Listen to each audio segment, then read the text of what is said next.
8장 43절에서 48절까지 말씀으로 12년 혈루병 여인에 대해서 우리가 말씀을 나누기 원합니다. 어제 말씀을 나눈 회당장 야이로는 12살 외동딸의 죽음에 예수님이 오시면 살아날 수 있다는 그런 고백을 하게 되는 것을 우리가 알 수가 있었습니다. 그리고 본문에 오늘 앞에 있는 42절에 보면 이는 자기에게 12살 된 외딸이 있어 죽어가 밀려라 예수께서 가실 때 무리가 밀려들더라 라고 말씀합니다. 즉 얼마나 많은 사람들이 밀려났는지를 알 수 있는, 얼마나 많은 사람들이 예수님 주변에 있었는지를 알 수 있는, 또한 회당자 야이로 집에 가고자 하는 그러한 발걸음이 얼마나 많았는지를 알 수 있는 그런 구절이 오늘 본문의 구절입니다. 즉 적은 인원이 가는 것이 아니라 어마어마하게 많은 인원이 지금 물려서 지금 예수님과 함께 회당자 야이로 집으로 가고 있음을 우리가 상기하고 성경을 봐야 되는 것입니다. 예수님은 수많은 사람들과 함께 지금 회당자 야이로 집으로 가시게 되었습니다. 그런데 우리가 잘 알다시피 가는 도중에 문제가 발생하게 되죠. 그 문제가 바로 43절과 본문 44절인데 우리 큰 소리로 43절과 44절 말씀을 읽어보겠습니다. 자, 시작. 이에 12해를 혈루증으로 앓는 중에 아무에게도 고침을 받지 못하던 여자가 예수에 들어와서 그의 옷가에 손을 대니 혈루증이 즉시 그쳤더라. 혈루증이란 무엇입니까? 출혈이 멈추지 않기 때문에 혈루증이라고 말하게 되는 것이죠. 아마 자궁벽에 혹이 생겨서 항상 피가 흐르는 그런 증상이 아닌가라는 생각을 하게 됩니다. 그런데 이 혈루증을 무려 1년도 아니고 2년도 아니고 12년 동안이나 앓고 있었던 여인이라고 성경은 분명히 말씀해주고 있습니다. 굉장히 흥미로운 사실은 야이로 회당장의 딸, 외동딸이 12살이었고 그 다음에 이 여인도 12년 동안 이 병 가운데 굉장히 고생하고 있었음을 우리가 알게 되는 것이죠. 왜 하나님께서 이렇게 대비해서 우리에게 말씀하셨을까? 그냥 운과 그런 어째 보면 우연이다라고 할 수 있을지 모르겠지만 하나님의 뜻 안에서는 결코 우연이 없고 예수 믿는 자에게는 결코 운이라는 것은 적용하지 않습니다. 다 모든 것이 하나님의 섭리요, 모든 것이 하나님의 은혜요, 모든 것이 하나님의 때요, 모든 것이 하나님의 역사라는 것을 고백하는 것이 예수 믿는 저와 여러분들의 고백인 줄로 믿습니다. 실제로 같은 내용의 말씀이 있는 마가복음 5장 26절에 보면 많은 의사에게 많은 계름을 받았고 가진 것도 다 허비하였을 때 아무 효임이 없고 도리어 더 중하여졌던 차에라고 말씀하고 있습니다. 혈루증으로 12년 동안 고생했으니 얼마나 이 질병의 치료를 위해서 노력했겠습니까? 정말로 많은 괴로움을 받았기 때문에 가진 것이 다 허비할 정도로 이 질병을 치료받기 위하여 많은 사람들 찾아다녔을 것이고 좋은 음식이라는 것은 먹었을 것이고 좋은 약이라는 거 다 먹었을 것이고 또 많은 사람들에게 이야기를 들었을 것입니다. 12년 동안 많은 의사를 찾아다녔고 그러다 보니까 가진 돈을 다 쓰게 되고 설상가상으로 더욱더 질병이 깊어지게 된 것을 보게 되는 것이죠. 그런데 질병으로 인하여 힘들었던 것도 힘들지만 더 힘든 것은 정신적인 고통이었을 것입니다.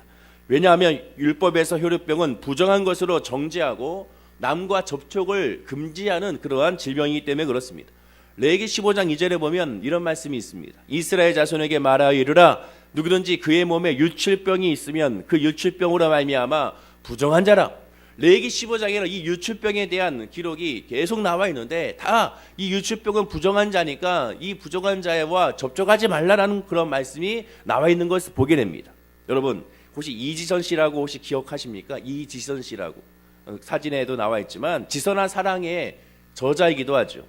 사실 그보다는 음주운전의 교통사고로 인하여 전신에 약 55%의 3도 화상으로 말미암아 의사들마저 포기했던 사람이 바로 이지선 씨였습니다. 그러나 하나님의 은혜로 40번의 대수술을 견디고 결국에는 오늘날 하나님의 은혜로 살아났음을 보게 되는 것이죠. 사고 전에 이 이지선 씨는 이화여자 대학 4학년 재학 중이었고 교회에서는 독실한 크리스찬 자매였으며 또 사람들에게 칭찬받는 믿음의 자매였다고 그렇게 들을 수가 있었습니다. 지난 1월 12일자 기사를 봤더니 미국 캘리포니아 주립대학교에서 사회복지학 박사학위를 받았고 올해부터 한동대학교 사회복지학과 교수로서 재직을 한다는 그러한 소식을 접하게 되죠. 이 이지선 씨가 치료하면서 가장 힘든 것은 수많은 수술도 힘들었지만 재활도 너무나도 힘들었지만 더 힘들었던 것은 사람들의 시선이었다고 바로 이지선 씨가 말하는 것을 보게 됩니다. 가는 곳곳마다 사람들의 그 시선, 놀라는 시선, 그 다음에 측은하게 여기는 시선, 불쌍하게 여기는 시선, 그리고 항상 물어봤을 때마다 그때마다 또한 대답을 해야 되는 고통스러운 그러한 모습들, 이러한 사람들의 시선이 그에게는 정신적으로 가장 힘들었다고 바로 그녀가 말하는 것을 볼 수가 있었던 것이죠. 지금도 이러할진데 당신은 율법에 의하여 부정한 여인이었기 때문에 더욱더 힘들고 고통스러웠을 것입니다. 당시 이 여인의 질병이었던 유출병은 개인적으로나 사회적으로나 종교적으로나 영적으로나 소외당할 수밖에 없고 버림받을 수밖에 없었던 질병이 바로 유출병이었습니다.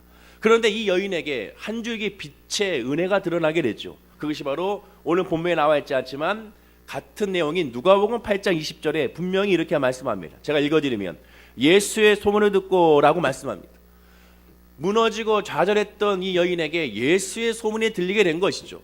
그 예수의 소문이 그 귀에 들림으로 말미암아 한 줄기 빛이 그 여인에게 가슴 가운데 요동치게 되는 것을 보게 됩니다. 이만큼 듣는 것이 굉장히 중요합니다. 하나님에 대한 믿음은 보는 것으로 나타나는 것이 아니라 듣는 것에서부터 출발한다고 성경은 말씀하고 있죠. 들었을 때 우리의 믿음이 성장하고 그 들음은 바로 예수 그리스도를 들었을 때 예수 그리스도를 우리가 아멘했을 때 우리의 믿음이 성장하게 되는 것입니다. 자, 그러면 어떤 소문을 들었을까요? 바로 우리가 계속 공부하고 있었던 계속 나누고 있었던 예수님의 40번의 기적의 소식을 이 여인은 분명히 들었을 것입니다. 가나의 혼인잔치의 소문을 들었을 것입니다. 왕의 신의 아들을 고치신 소문을 들었을 것이고 또한 베드로가 고기를 잡았는데 어마어마하게 많이 잡았다는 소문을 들었을 것이고 나병 환자가 나음을 입었다는 소문을 들었을 것이며 중풍병자가 나음을 입었다는 소식을 들었고 열병에 걸린 사람이 치료받았다는 소식을 듣고 각세병과 특별히 귀신 들린 자들이 나음을 입고 고침을 받았다는 소식을 듣고 심지어 풍랑을 잠잠하게 하셨다는 그러한 놀라운 그러한 은혜의 소식을 듣게 됩니다. 또한 바로 전에는 거라사 귀신의 귀신 쫓김을 들었음을 우리가 알게 되는 것이죠. 이러한 수많은 소문들을 들으면서 특별히 이 여인에게 관심을 가진 소문이 무엇이었을까요? 바로 나병 환자가 치료받았다는, 자기와 함께 부정적인 사람이라고 했던 사람들이 치료받은, 영적으로 종교적으로 또한 사회적으로 개인적으로 버림을 받을 수밖에 없었던 이 나병 환자가 치료받았다는 소문이 이 여인에게 들리는 순간 이 여인은 마음 가운데 한 줄기 빛을 보게 되는 것입니다. 그리고 예수님은 이 땅에서 만난 그 만남에 통하여 다시 한번 생각하고 묵상하게 되죠. 예수님이 어떤 사람을 만나는가? 세리, 죄인, 과부들을 만나고 고아, 또한 봉사, 나병 환자, 중풍병자를 만나며 오늘 본문의 혈루증 여인과 같은 사람을 만나고 귀신 들린 사람들을 만나고 거지와 같은 사람들을 만난 것을 보게 됩니다. 즉 예수님이 만난 사람들이 다 어떤 사람이었습니까? 단순하게 가난하고 불쌍한 사람들을 만났습니까? 물론 맞습니다. 그러나 이것 또한 아닙니다. 예수님의 불쌍함은 세상적인 불쌍함과 다릅니다. 이 안에는 부자도 있었습니다. 회당장 야이로도 있었지 않았습니까? 즉 가난하고 불쌍하다고 우리의 눈으로 우리의 사회적으로 그런 사람만 예수님이 만난 것이 아니라는 것입니다. 지금 예수님이 만난 사람들을 하나하나 다 살펴보게 되면 특징이 하나 있습니다. 그것은 바로 오직 예수가 아니면 안 되는 사람들만 예수님은 만난 것입니다. 예수님이 아니면 회복할 수 없는 사람만 예수님 만났고, 예수님이 아니면 치료가 불가능한 사람들을 예수님이 만났으며, 예수가 아니면 인간의 삶을 살 수 없는 사람들을 예수님을 만나주셨지, 우리 인간으로 봤을 때 인간적으로 안쓰럽고 불쌍한 사람들 만난 것이 아닙니다. 정말 예수가 있어야 살아나고, 정말 예수가 있어야 회복되고, 정말 예수가 있어야 치료를 받으며, 정말 예수가 있어야 삶의 가치와 의미를 발견할 수 있는 사람만 예수님께서 만나주셨고, 그런 사람들에게 기적의 역사가 나타난 것을 보게 되는 것입니다. 요한복음 14장 6절 말씀처럼 정말로 내가 곧 길이요 진리요 생명이니 나로 말미암아 아버지께로 올 자가 없느니라. 정말 예수님만이 나의 길입니다, 나의 진리입니다, 나의 생명입니다 라고 고백하는 사람들만 예수님을 만나주셨다는 것을 우리가 알게 되는 것입니다. 이 여인은 이러한 소문을 듣게 된 것이죠. 이러한 예수 그리스도의 이름을 듣게 되고, 예수 그리스도의 치료를 듣게 되고, 이런 예수 그리스도의 은혜를 듣게 된 것입니다. 그럼 어찌해야 됩니까? 당연히 예수님을 만나야겠죠. 이 여인도 분명히 그 마음을 들었을 것입니다. 야, 내가 예수 그리스도를 만나야겠구나, 내가 예수님을 만나야겠구나라는 결심을 할 수밖에 없는 것입니다. 그것이 바로 오늘 본문 44절인데요. 우리 본문 44절 말씀을 다 같이 한번 읽겠습니다. 본문 44절 시작. 예수의 뒤로 와서 그의 옷가에 손을 대니 혈루증이 즉시 그쳤더라. 부정한 여인이었기 때문에 감히 사람들 앞에 나설 수가 없습니다. 사람들도 한두 명도 아니고 수많은 무리가 있었기 때문에 어찌 그 여인이 그 사람들 앞에 감히 설 수가 있었겠습니까? 심지어 예수님 앞에 감히 말할 수가 없습니다. 감히 요청할 수가 없습니다. 왜? 이 여인은 혈루증 환자이기 때문에 그렇습니다. 율법에 의하면 레위기 15장에 상세하게 유추병의 부정과 금기가 나와 있는데 너무 많아서 제가 한 4가지만 알려드리겠습니다. 레위기 15장 6절과 10절만 보아도 유추병이 있는 자가 앉았던 자리는 부정하다. 그래서 그의 옷을 빨고 물로 씻을 것이며 저녁까지 부정하다. 유추병 있는 자의 몸에 접촉하는 자는 부정하다. 또한 그의 옷을 빨고 물로 몸을 씻을 것이며 저녁까지 부정하다. 유추병에 있는 자가 정한 자에게 침을 뱉으면 정한 자가 부정하다. 역시 그의 옷을 빨고 물로 몸을 씻을 것이며 저녁까지 부정하다. 유추병에 있는 자가 몸을 만지게 되면 부정하다. 또한 대화하는 자는 부정하다. 저녁까지 부정하다. 계속 이러한 내용이 나와 있습니다. 한마디로 유추병 환자와 같이 있는 그 자체가 이미 다 부정하다고 성경을 말하기 때문에 이 여인은 감히 그 수많은 사람들 앞에 나설 수가 없습니다. 잘못 나섰다가 돌에 맞거나 몽둥이로 맞거나 어떻게 될지 모르는 상황이 그 상황 가운데 펼쳐질 수가 있기 때문에 그렇습니다. 이러할진대 어찌 예수님 앞에 당당하게 나가서 바로 서서 나를 불쌍히 여겨주십시오, 나를 치료해 주십시오, 나를 가볍게 여겨주십시오라고 감히 말할 수가 있겠습니까? 그러므로 이 여인이 할 수 있는 것은 오직 하나밖에 없습니다. 마가복음 5장 28절 말씀처럼 이는 내가 그의 옷에만 손을 대어도 구원을 받으리라 생각하밀어라. 내가 예수 그리스도의 앞에 나설 수는 없지만, 예수님 그리스도와 대화할 수는 없지만, 예수 그리스도 앞에서 내가 예수님께 요청할 수는 없지만, 내가 예수의 옷자락만 손을 만지면 내가 나음을 입겠다는 믿음이 이 여인에게 있었던 것입니다. 이와 같이 혈류증 여인은 예수님의 겉옷만 만져도 나을 것 같은 마음이 들 정도의 믿음이 있었고, 그 치료의 역사와 또한 만나겠다는 소망의 역사가 가득 찼음을 우리가 보게 되는 것입니다. 바로 이것이 믿음이라는 것이죠. 어제 말씀드린 것처럼 믿음은 2가지가 있어야 한다고 말씀을 드렸습니다. 그래서 믿음은 마치 동전의 양면과 같은 그런 모습이 되죠. 첫 번째 앞면은 하나님의 전지전능하시는 것을 믿는 것이라고 말씀드렸습니다. 믿음은 하나님의 전지전능하신 믿는 건 무슨 일이든 하나님이 하신다. 어떤 상황에서 하나님이 역사하신다. 어떤 상황에서도 회복시켜 주신다. 이것이 첫째 믿음이고, 두 번째 믿음은 나는 아무것도 할 수가 없다. 내가 무슨 할 수 있으랴. 나는 무지하고 나는 무능하다. 이것을 철저하게 깨닫는 순간 두 손을 들 수 있다고 제가 말씀을 드렸습니다. 믿음은 이 2가지가 이루어졌을 때 이루어지는 것이지, 뭔가 내가 의지할 것이 있고 내가 손잡을 것이 있는 순간에 하나님의 믿음의 역사는 나타나지 않는다는 것입니다. 믿음은 왜? 피스투어 맡기는 것이기 때문에 그렇습니다. 그러나 우리가 오해하지 말 것이 있습니다. 이 여인이 예수님의 옷에 손을 나왔다고 해서 예수님의 그 옷이 능력이 있거나 그 옷 자체가 치유 역사가 나타나는 것은 절대 아니라는 것입니다. 예수님이 돌아가신 골고다 언덕을 열심히 가서 거기서 기도한다고 응답받는 것이 아닙니다. 예수님 십자가를 지고 걸어가신 그 길을 나도 기도하면서 걸어간다 응답받는 것이 아니라는 것이죠. 예수님이 계신 곳에, 예수님이 앉았던 곳에 거기서 교회를 세운 듯 그 교회가 성령 충만한 교회가 될 수가 없는 것입니다. 이것은 인간적인 생각이고 우상적인 생각이 되는 것이죠. 그것은 그저 하나님의 은혜와 하나님의 역사 가운데 이루어지는 도구일 뿐이지 그 자체가 기적의 역사가 아니라는 것입니다. 그래서 우리 사람들이 말합니다. 옷자락, 그 옷자락을 나도 만져야겠다. 옷자락을 만지라는 것이 아니라 예수 그리스도의 믿음을 의지하라는 것이죠. 옷자락에 집중하는 것이 아니라는 것입니다. 여인이 만진 옷자락은 그림과 같이 바로 이러한 옷자락입니다. 그러니까 이 그림과 같이 이게 굉장히 고고학적으로 잘 설명해 주는 것인데, 예수님의 완전한 옷자락을 만든 것이 아니라 옛날 그 이스라엘 백성들의 옷은요, 맨 밑에 술이 달려 있습니다. 잘 안 보일 것 같은데 이게 술이 이렇게 쫙 이렇게 있어요. 그래서 그 술이 있어서 그 술이 항상 끌림을 나갑니다. 먼지를 끌고 다니고 항상 끌고 다녀요. 바로 그 술을 만진 것이지 옷 자체를 만진 것이 아닙니다. 겨우 그 술 하나 그거 하나 만지겠다고 바로 이 여인은 다가가게 된 것이고, 그것이 바로 믿음이었다는 것이죠. 당시 이스라엘 사람들의 옷은 바로 이런 옷이었고, 이런 옷을 입고 또한 이런 옷을 밤에는 이불처럼 하고 잠을 잤던 것을 보게 됩니다. 결국 치료의 능력은 어디서 나타나느냐? 눈에 보이는 사물에 있는 것이 아니라, 보는 것에 있는 것이 아니라 바로 예수 그리스도를 믿는 믿음 안에 있는 것이고, 그 믿음 안에 있기 때문에 믿음으로 치료받을 수 있었음을 우리가 알게 되는 것입니다. 우리가 찬송을 부르지 않습니까? 믿음이 이기네, 믿음이 이기네, 주 예수를 믿음이 온 세상이 이기네라고 우리가 찬양합니다. 찬양의 가사처럼 믿음이 이기는 것이지 다른 여러 가지로 것이 믿는 것이 아닙니다. 오늘 본문의 혈루병의 여인을 보십시오. 여전히 좋은 의사가 있었다면, 여전히 돈이 남아 있었다면, 인간 쪽에서 내가 무엇인가 수단과 미련이 남아 있었다면 결코 예수님께 다가오지 않았을 것입니다. 여전히 사람들을 쫓아다니면서 그래 여기 가면 이렇게 되겠다, 저리 가면 저렇게 됐다는 소식을 듣게 되는 것이죠.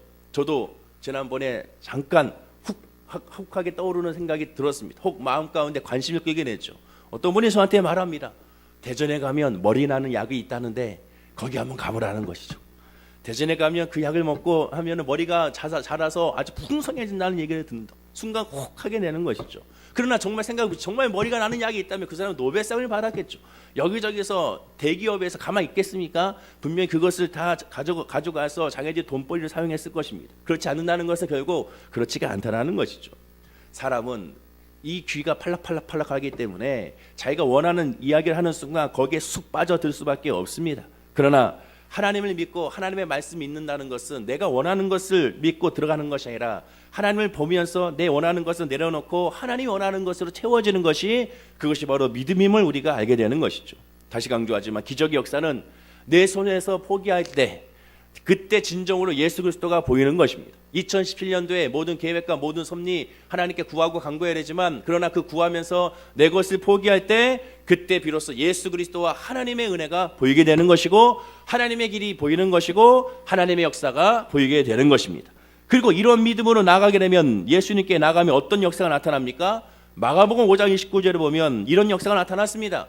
이에 그의 혈루 근원이 곧 마름에 병이 나은 줄을 몸에 깨달으니라.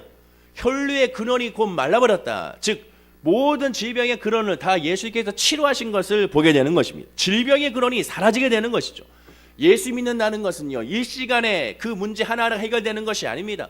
모든 문제가 다 완벽하게 해결되는 것이고 다시는 재발되지 않는 것입니다. 예수 그리스도는 그래서 늘 강조하지만 진통제가 아니라 예수 그리스도의 믿음은 완벽한 치료제, 재발하지 않는 치료제가 바로 예수 그리스도라는 것을 우리가 알게 되는 것입니다. 문제 하나하나에 집중하는 것이 아니라 예수 그리스도에 집중하게 되면 어떤 문제가 다가오더라도 흔들리지 않는다는 이유가 무엇이냐? 예수 그리스도가 치료제이기 때문에 그렇습니다. 완전한 치료제이기 때문에 그렇습니다. 예수님의 은혜가 전인구인하는 이유가 또한 성경에 나옵니다. 왜? 예수님은 그냥 이 여인을 지나치지 않았습니다. 오늘 본문 말씀 45절과 46절 말씀을 우리 다 같이 한번 읽어보겠습니다. 45절 46절입니다. 자, 시작. 예수께서 이르시되 내게 손을 댄 자가 누구냐 하시니 다 아니라 할 때 베드로가 이르되 주여 무리가 밀려들어 미나이다. 예수께서 이르시되 내게 손을 댄 자가 있도다. 이는 내게서 능력이 나간 줄 알미로다 하신대. 예수님은 이 사람이 누군지를 모르고 물어본 것이 아닙니다. 알고 계시죠. 더군다나 옷을 만졌다는 것이 아까 말씀드린 것처럼 이런 옷을 이렇게 만진 것이 아니라 그 술을 만졌습니다. 술을 만졌는데 느껴질 수가 있겠습니까? 대부분 느끼지 못하죠. 그런데도 불구하고 예수님은 이 여인이를 찾는 이유가 무엇이냐? 몰라서 그런 것이 아니라 사람들 앞에 당당하게 보이게 하기 위한 하나님의 방법이었습니다. 왜? 이 여인의 질병은 혈우병이었기 때문에 그렇습니다. 즉 혈우병, 사회적으로 종교적으로 소외당한 병, 그래서 많은 사람들이 인정받지 못하는 병, 무시당하는 병, 그러한 행동이었기 때문에 그렇습니다. 또한 지금 수많은 사람들이 무리에 있는 것 자체가 이 여인에게는 율법을 무시하는 그런 율법의 그런 불법이었기 때문에 모든 사람들 앞에서 완전한 치유가 일어났음을, 다시 이 여인이 사회로 돌아갈 수 있음을, 가정으로 돌아갈 수 있음을 예수님이 선포하기 위하여 이 여인을 굳이 찾겠다고 하시는 것을 우리가 보게 되는 것입니다. 오늘 본문 47절에도 보면 여자가 스스로 숨기지 못할 줄 알고 떨며 나와 엎드려 그 손댄 이유와 곧 나은 것을 모든 사람 앞에 말하는 것을 우리가 보게 되는 것입니다. 사람들 앞에 드러나시는 것이죠. 사람들 앞에 당당하게 보이시는 것입니다. 자, 이제 이 여인이 치료받았다, 이 여인이 나음을 입었다, 이 여인이 고침을 받았다, 이 여인이 이제 새로 거듭났음을 예수님은 사람들 앞에 선포하시는 것을 보게 되는 것입니다. 예수님의 치료는 바로 이런 전인적으로 이루어집니다. 질병만 치료하시는 것이 아닙니다. 문제만 해결되는 것이 아닙니다. 즉 하나님을 만나는 믿음 안에 있으면, 예수 안에 있는 믿음 안에 있으면, 성령 안에 있는 믿음이 있으면 그 성령으로 말미암아 모든 것들이 다 한결같이 다 회복되는 역사가 나타나게 되는 것입니다. 즉 모든 문제는 영적인 문제로 말씀드렸죠. 하나님과의 관계의 문제 회복되는 순간 나머지 모든 문제들은 다 파생되는 것들은 하나님 은혜 가운데 회복되는 역사가 나타나게 되는 것입니다. 그리고 48절 말씀입니다. 다 같이 우리 48절 말씀을 읽어보겠습니다. 시작. 예수께서 이르시되 딸아 내 믿음이 너를 구원하였으니 평안히 가라 하시더라. 내 믿음이 너를 구원했다라고 말씀하고 있죠. 옷자락을 만져서 구원받은 것이 아니라 너의 믿음이 구원을 받았다, 이제 평안히 가라라고 말씀합니다. 즉 믿음이 구원을 얻게 된 것이고, 진정 예수 그리스도를 만난 사람에게는 어떤 역사가 있느냐? 바로 이러한 평안의 역사가 있게 되는 것입니다. 자, 그러면 내가 과연 평안하냐 평안하지 않느냐 살펴봐야 되는 것이죠. 내가 예수를 믿고 내가 기도하고 간구하고 있는데 내 마음까지 평안하지 않다면 아직 예수 그리스도를 주 그리스도로 온전히 만나지 못한 겁니다. 하나님께 온전히 내어 맡기지 못한 겁니다. 내가 뭔가를 가지고 있고 내가 뭔가를 의지하고 있다는 것입니다. 사람을 의지하든 물질을 의지하든 어떠한 인맥을 의지하든 뭔가를 의지하고 있다는 것이죠. 진짜 예수 그리스도를 의지하는 사람은 내 마음이 평안한 것입니다. 아무것도 이루어지지 않았습니다. 아무것도 누가 좋은 것을 주지 않았습니다. 질병도 치료받지 않았습니다. 그러나 내 마음은 왠지 모르게 평안한 것입니다. 왜? 그 평안은 세상이 준 것이 아니기 때문에 그렇습니다. 요한복음 14장 20절에 말씀하죠. 평안을 너에게 끼치노니 곧 나의 평안을 너에게 주노라. 내가 너에게 주는 것은 세상에 주는 것 같지 아니하니니 너희는 마음에 근심하지도 말고 두려워하지도 말라. 하나님의 평안이 우리에게 있으면 그 평안이 이 세상의 두려움을 이기게 되는 것입니다.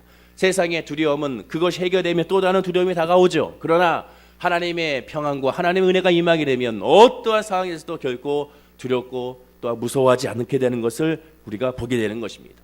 간절하게 이 평안이 저와 여러분의 있기를 간절히 축원을 드립니다. 가만히 예수님의 40번의 기적을 살펴보면 지금까지 12번의 기적을 살펴봤는데 묵상해 보면 왜 우리가 기도에 응답이 없는 것인가? 왜 우리에게 구원의 역사가 더디게 여겨지는가라는 생각해 보게 되면 답은 하나로 나오는 것을 보게 됩니다. 이사야 59장 1절과 2절에 보면 이렇게 이사야에게 말씀하시죠. 여호와의 손이 짧아 구원하지 못하심도 아니요 여호와께서 귀가 둔하여 듣지 못하심도 아니라 오직 너희의 죄악이 너희와 너희 하나님 사이를 갈라놓았고 너희 죄가 그의 얼굴을 가리어서 너희에게 듣지 아니하게 함이리라 라고 말씀합니다. 즉 이 여인이 예수 그리스도의 소문을 들었기 때문에 그 들음으로 말미암아 모든 믿음의 역사가 나타난 것처럼 우리도 하나님의 음성, 예수 그리스도의 음성을 들어야 되는데 그 음성에 듣는 것에 집중하지 아니하다 보니까 결국 우리가 구하도 구하지지 아니하는 것이고 또한 하나님 앞에 보여드려도 보여짐이 나타나지 않는 것을 우리가 알게 되는 것입니다. 분명히 말씀하기 너희에게서 듣지 아니하게 함이로라. 하나님의 말씀을 들어야 비로소 우리의 모든 기도의 응답의 역사가 시작이 되는 것입니다. 혈류병 여인은 믿음의 두 가지를 다 가지고 있었습니다. 오직 예수님의 전지전능하심을 알고 있었고 자신의 무능함을 비로소 깨달았고 그래서 그 안에서 무조건적인 항복이 이루어진 것을 보게 되는 것입니다. 일본이 왜 항복했습니까? 원자폭탄 2방에 의해서 항복을 했습니다. 만약에 원자폭탄 터뜨리지 않았으면 학자들은 말하죠. 일본에서도 말합니다. 절대로 항복하지 않고 옥세를 감행했을 것이다 라고 그들은 말합니다. 우리에게도 마찬가지입니다. 예수 그리스도의 말씀이 우리 안에 원자폭탄이 되어 그것이 떨어짐으로 말미암아 완전한 항복을 하나님 앞에 했을 때 거기서부터 하나님의 기적이 시작됨을 우리가 고백해야 될 줄로 믿습니다. 그래서 기독교는 역설의 종교라고 하죠. 죽어야 살아나고 포기해야 능력이 나타나고 하나님께 내어 맡겼을 때 비로소 자유하게 됨을 우리가 깨달아 알게 되는 것입니다. 자, 그렇다면 이 새벽에 나는 어떠한가? 우리는 어떠한가? 우리 교회는 어떠한가? 이 대한민국은 어떠한가? 정말 오직 예수인가? 오직 예수 그리스도의 믿음만 의지하고 있는가? 믿음을 구하고 있는가? 세상을 구하고 있는가? 하나님의 말씀을 구하고 있는가? 세상 사람들의 말을 구하고 있는지를 다시 한번 살펴보고 오직 예수밖에 없습니다. 주님이 아니면 나는 치료받을 수 없습니다. 주님이 아니면 회복이 안 됩니다. 주님이 아니면 나는 결코 살아갈 수 없습니다. 주님이 아니면 내 가정, 내 자녀, 내 부모님, 우리 교회, 이 나라, 이 민족 결코 승리할 수 없습니다로 고백하는 이 새벽에 저와 여러분의 부르짖음이 됐을 때 하나님은 그 부르짖음을 보시고 응답하시고 역사하게 될 줄로 믿습니다. 기도하겠습니다. 아버지 하나님, 오늘 혈류병 걸린 여인이 바로 나의 모습임을 고백하게 됩니다. 그 여인과 같이 예수의 소문을 듣고 예수 그리스도의 음성을 듣고 예수 그리스도에 나아가 옷자락을 만질 수 있는 그런 믿음이 우리 모든 성도님들의 믿음이 되게 하여 주시옵소서. 그리고 그 믿음으로 말미암아 하나님의 치료하심과 하나님의 역사하심과 무엇보다 주님이 주시는 평안함을 오늘 이 새벽에 맛보고 오늘 하루도 승리할 수 있도록 복을 더하여 주시옵소서. 감사드리며 예수님의 이름으로 기도드립니다. 아멘.